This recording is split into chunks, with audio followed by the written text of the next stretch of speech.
स्वामी प्रसाद मौर्य के बयान पर सीएम धामी का पलटवार। समाजवादी पार्टी के वरिष्ठ नेता व उत्तर प्रदेश के पूर्व कैबिनेट मंत्री स्वामी प्रसाद मौर्य के द्वारा बद्रीनाथ धाम को 8वीं सदी से पूर्व बौद्ध मठ बताने को लेकर सनातन धर्म को मानने वाले लोगों में आक्रोश है। इसी बीच मुख्यमंत्री पुष्कर सिंह धामी ने स्वामी प्रसाद मौर्य के बयान पर पलटवार करते हुए कहा कि अखिलेश यादव की पत्नी डिंपल यादव भी इसी प्रदेश से ताल्लुक रखती हैं और वह हमारी संस्कृति से भलीभांति परिचित है। डिंपल यादव को स्वयं स्वामी प्रसाद मौर्य को जवाब देना चाहिए। इसके साथ ही कहा कि स्वामी प्रसाद मौर्य द्वारा दिया गया यह बयान निंदनीय है।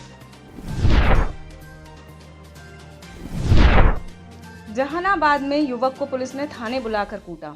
कटिहार गोलीकांड का मामला अभी शांत भी नहीं हुआ कि जहानाबाद में पुलिस का एक क्रूर चेहरा सामने आया है।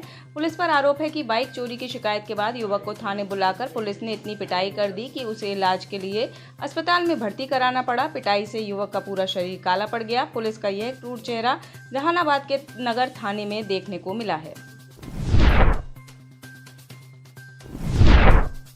डिजिटली स्मार्ट बनेंगे यूपी के टीचर्स।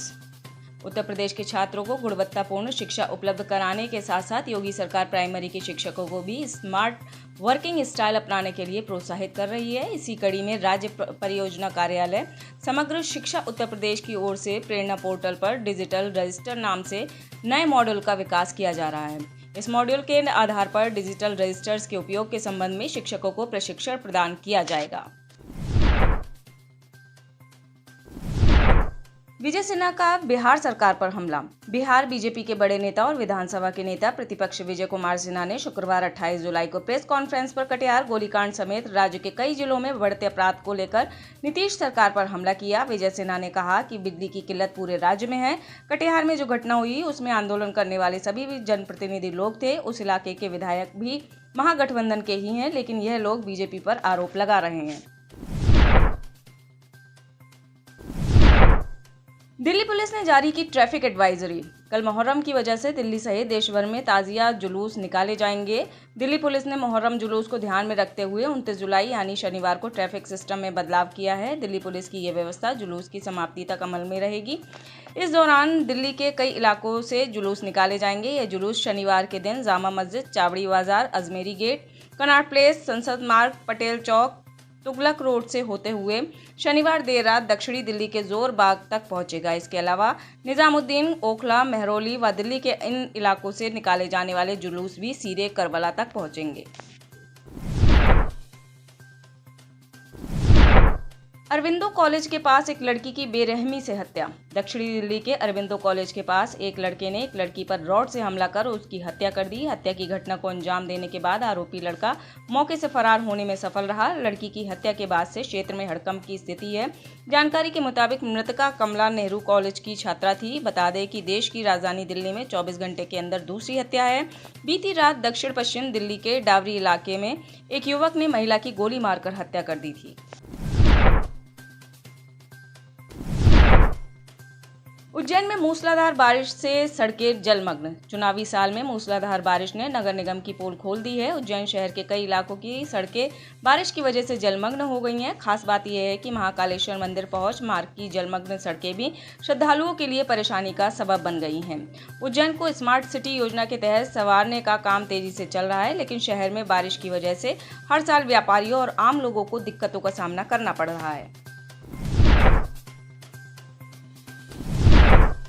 जल्द मिलने जा रही चंबल रिवर फ्रंट की सौगात। देश में सबसे बेहतरीन, खूबसूरत और धार्मिकता के रंग में रंगा कोटा के चंबल रिवर फ्रंट के उद्घाटन की उल्टी गिनती शुरू हो गई है। अगस्त के फर्स्ट वीक में इसका शुभारंभ किए जाने को लेकर यूआईटी कोटा ने तैयारियां शुरू कर दी हैं। बताया जा रहा है कि देश विदेशी मेहमानों के साथ फिल्मी हस्तियां भी यहां आने वाली हैं। चंबल रिवर फ्रंट में देश दुनिया के नायाब स्मारकों के साथ धार्मिक और कई विश्व रिकॉर्ड देखने को मिलने वाले हैं। बूंदी में कोटा विकास प्राधिकरण का विरोध शुरू। कोटा विकास प्राधिकरण की घोषणा के साथ जहां शहर में इसके लिए खुशियां मनाई गई, वहीं दूसरी ओर बूंदी में इसका तीखा विरोध शुरू हो गया है। बीजेपी नेता रुपेश शर्मा ने गिरफ्तारी के साथ ही ये चेतावनी दी है कि वो बूंदी विधानसभा के 48 गांव और केशवराय पाटन विधानसभा के 15 गांवों को कोटा विकास प्राधिकरण में शामिल नहीं होने देंगे। वहीं अपनी ही सरकार को बार बार कटघरे में खड़ा करने वाले सांगौद विधायक और पूर्व मंत्री भरत सिंह ने भी इस पर अपनी आपत्ति जताई है। प्राइवेट लैब में सरकारी फ्री दवाइयों का मिला जखीरा। राजस्थान की अशोक गहलोत सरकार ने प्रदेश में मेडिकल क्षेत्र में बड़ी राहत दी हुई है। यहाँ इलाज और दवाइयाँ पूर्ण रूप से निःशुल्क हैं। ऐसा इसलिए किया गया है ताकि लोगों को निजी हॉस्पिटल की भारी भरकम फीस न चुकानी पड़े। लेकिन उदयपुर में एक निजी लैब में सरकार से निःशुल्क मिलने वाली दवाइयों का जखीरा मिला है। बाजार में इसकी एक वायल 1500 से 2000 रुपए तक में मिलती है। इंडिया गठबंधन को लेकर हुड्डा का बड़ा बयान। हरियाणा के पूर्व मुख्यमंत्री भूपेंद्र सिंह हुड्डा का इंडिया गठबंधन को लेकर बड़ा बयान सामने आया है। उन्होंने कहा कि हरियाणा में कांग्रेस अकेले अपने दम पर चुनाव लड़ने में सक्षम है। इंडिया गठबंधन लोकसभा चुनाव के लिए हुआ है। इसके साथ ही हुड्डा ने हरियाणा में आगामी विधानसभा चुनाव में कांग्रेस की जीत का दावा किया है। हुड्डा ने कहा कि हरियाणा में कांग्रेस तो अकेले ही चुनाव लड़ने वाली है, बाकी जिन पार्टियों को गठबंधन करना हो वो कर ले। खालिस्तानी आतंकी पन्नू ने फिर अलापा भारत विरोधी राग। आतंकी संगठन सिख फॉर जस्टिस के आतंकवादी गुरपतवंत सिंह पन्नू ने एक बार फिर भारत विरोधी राग अलापा है। पन्नू ने स्वतंत्रता दिवस के दिन लाल किले को निशाना बनाने की धमकी दी है। आतंकी पन्नू ने एक वीडियो जारी किया है। इस वीडियो में पन्नू ने तिरंगे का अपमान करते हुए लोगों को ऐसा करने के लिए उकसाया है। पन्नू ने कहा कि 15 अगस्त को लाल किले पर भारतीय एजेंसियां कुछ गलत कर सकती हैं, जिसका नाम सिखों पर लगाया जा सकता है। स्वामी आत्मानंद स्कूलों की हालत खराब। छत्तीसगढ़ के कोरिया जिले में मुख्यमंत्री के ड्रीम प्रोजेक्ट में शामिल स्वामी आत्मानंद स्कूलों का संचालन किया जा रहा है, जो उत्कृष्ट स्कूलों में शामिल हैं। वहीं चालू सत्र में ग्राम बुढ़ार में भी हिंदी व अंग्रेजी माध्यम से स्वामी आत्मानंद उत्कृष्ट स्कूलों का संचालन किया जा रहा है। यहाँ संचालित होने वाले सभी स्कूल ऐसे हैं जहाँ 1 महीने बाद भी स्वामी आत्मानंद स्कूल का बोर्ड तक नहीं लग पाया है। इससे आने जाने वाले लोगों को जानकारी ही नहीं है कि यहाँ कोई स्वामी आत्मानंद स्कूल भी चलता है। सुभाष मुंडा हत्या मामले में सीएम सोरेन से मांगा इस्तीफा। झारखंड विधानसभा का मानसून सत्र आज से शुरू हो गया है। दरअसल सत्र की शुरुआत में ही बीजेपी विधायकों ने युवा आदिवासी नेता और माकपा राज्य कमेटी सदस्य सुभाष मुंडा हत्याकांड को लेकर हंगामा किया। विधानसभा भवन के मुख्य द्वार पर धरने पर बैठे विधायकों ने मुख्यमंत्री हेमंत सोरेन का इस्तीफा मांगा। वहीं हेमंत सोरेन सरकार ने विधानसभा में कृत कार्यवाही प्रतिवेदन सदन में रखा। बता दें कि स्पीकर रविंद्रनाथ महतो ने कहा कि सदन में सार्थक विमर्श के लिए पक्ष और विपक्ष की भागीदारी जरूरी है। हरिद्वार में बारिश का पानी कम होती ही बड़ी लोगों की मुश्किलें। उत्तराखंड में पिछले दिनों लगातार हुई बारिश से अलग अलग जिलों में कई शहरों के अंदर पानी भरने से समस्या पैदा होने लगी थी, लेकिन अब धीरे धीरे पानी उतर रहा है।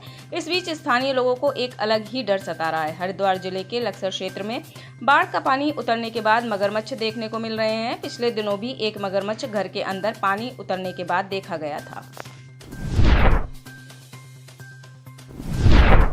20 साल में पहली बार सिंगापुर में महिला को दी गई फांसी। सिंगापुर में शुक्रवार को मादक पदार्थों की तस्करी के लिए 45 वर्षीय एक महिला को फांसी दी गई। मौत की सजा पाने वाली महिला का नाम सारी देवी बिनते जामानी था, जिसे 2018 में नशीली दवा हेरोइन की तस्करी का दोषी पाया गया था। बता दें कि सिंगापुर में करीब 20 साल बाद किसी महिला को सजाए मौत दी गई है।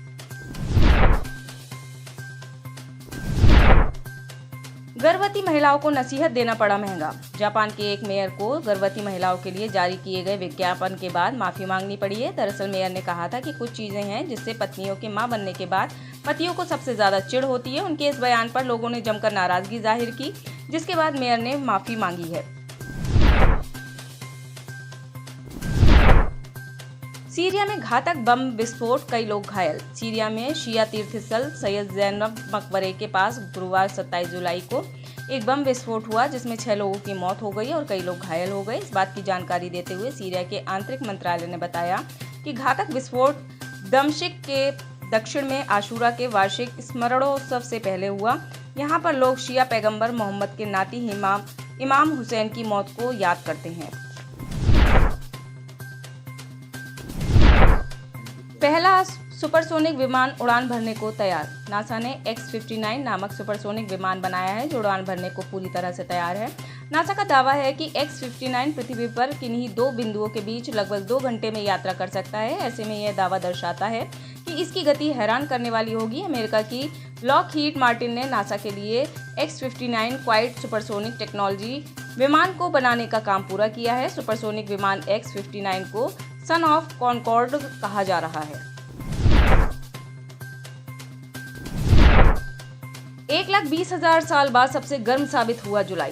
इस वक्त दुनिया के कई हिस्सों में बढ़ते तापमान की वजह से गर्मी बढ़ गई है। चीन से लेकर यूरोप, अमेरिका समेत दुनिया के बाकी हिस्सों में लोग गर्मी की वजह से परेशान हो चुके हैं। हाल ही में जर्मनी की लीप्जिग यूनिवर्सिटी ने गुरुवार 27 जुलाई को रिपोर्ट जारी की, जिसमें उन्होंने बताया कि साल 2023 जुलाई का महीना गर्मी के रिकॉर्ड तोड़ देगा। वैज्ञानिकों ने बताया कि इस महीने का average global temperature 1.5 degree Celsius ज़्यादा होने वाला है। लीप्जिग के जलवायु वैज्ञानिक कॉस्टन हॉस्टिन ने बताया कि धरती बीते 1,20,000 सालों में इतनी गर्म नहीं हुई है जितनी अभी है। आप इस खबर के बारे में क्या सोचते हैं, हमें कमेंट सेक्शन में बताएं। साथ ही ब्रह्मास्त्र न्यूज़ को सब्सक्राइब और शेयर भी जरूर करें।